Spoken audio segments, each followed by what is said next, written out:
Hi, Jodi Hardesty with Empowered Heart Connections. Many people feel like the dating experience can be daunting, but the fact is the dating experience is just information and education. And in this video, we're going to talk about the value of really appreciating and understanding what you can get out of your dating experience and remembering that every date teaches you something. So the first shift that is helpful to make is recognizing that dating is a learning experience, and it's not just a search for the one, but it is an opportunity to really learn what you're looking for, learn who to rule out, and learn who to rule in.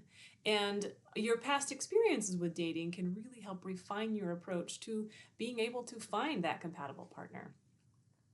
One aspect that can help you with the dating experience is when you have the experience of dating, you can be better equipped to spot those red flags that we've talked about in the past and really understand those early warning signs in the very first conversations.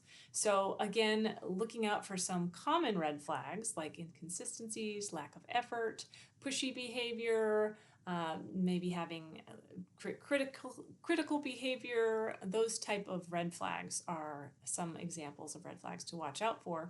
And one thing that your dating experience can give you is the resources to recognize, okay, how many experiences have I had that were not so great, and what were those clues that I was maybe overlooking or not noticing on those dates, and to make a checklist for yourself, the checklist of the red flags.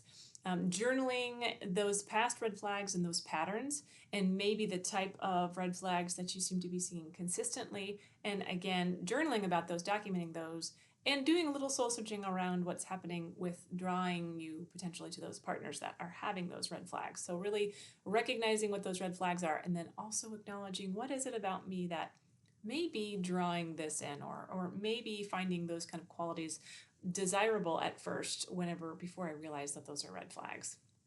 The other aspect of dating that can be helpful is identifying where not to look. Recognizing what dating environments haven't worked for you. For example, if the dating apps are something that just isn't quite working for you, or if maybe you're dating coworkers and maybe that's not going so well, or social circles.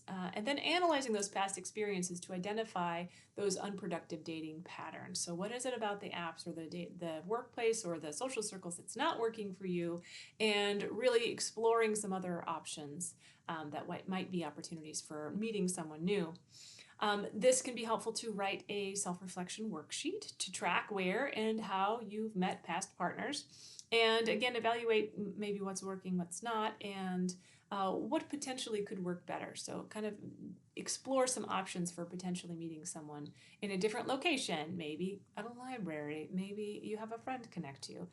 So really opening your perspective to where you can meet new partners, and again, assessing what that past experience has been successful or not. So really keeping in your journal, again, some self-reflection about what these experiences are helpful and what are not helpful.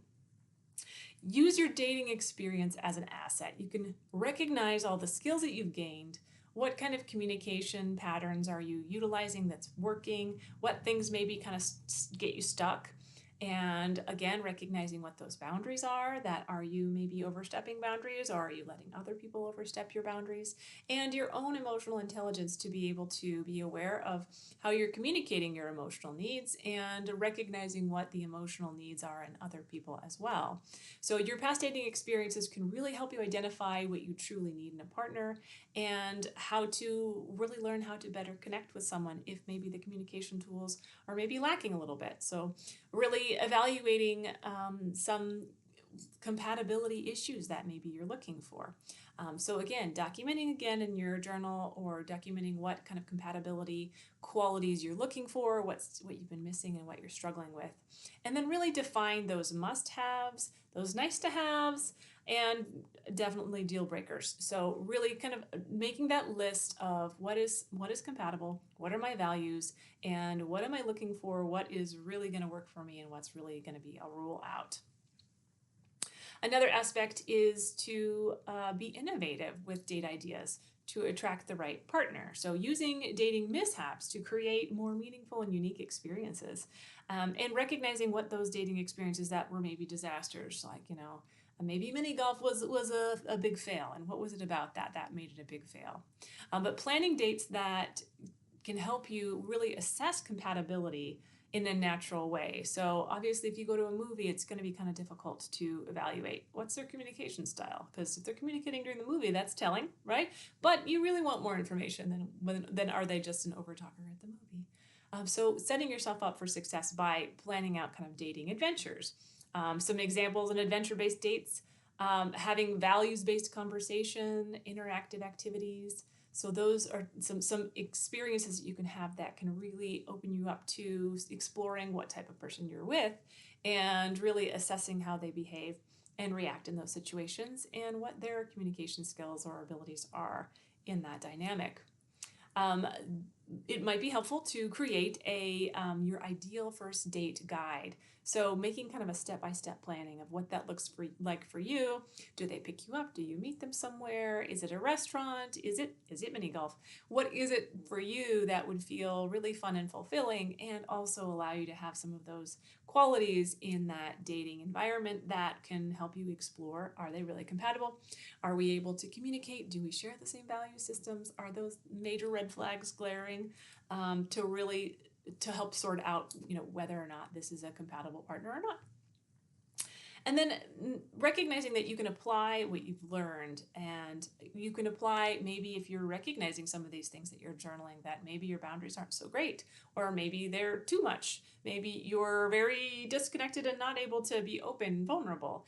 So learning from those experiences and really communicating those expectations early on in your dating experience. So if maybe in the past your boundaries weren't so solid, to be clear with your new dating experiences that what your expectations are is hey, I really appreciate it if I send you a text, if you could reply back to me, that really means a lot to me. If I get my text ignored, I feel really disconnected. So that would be awesome if you could just reply within a couple days.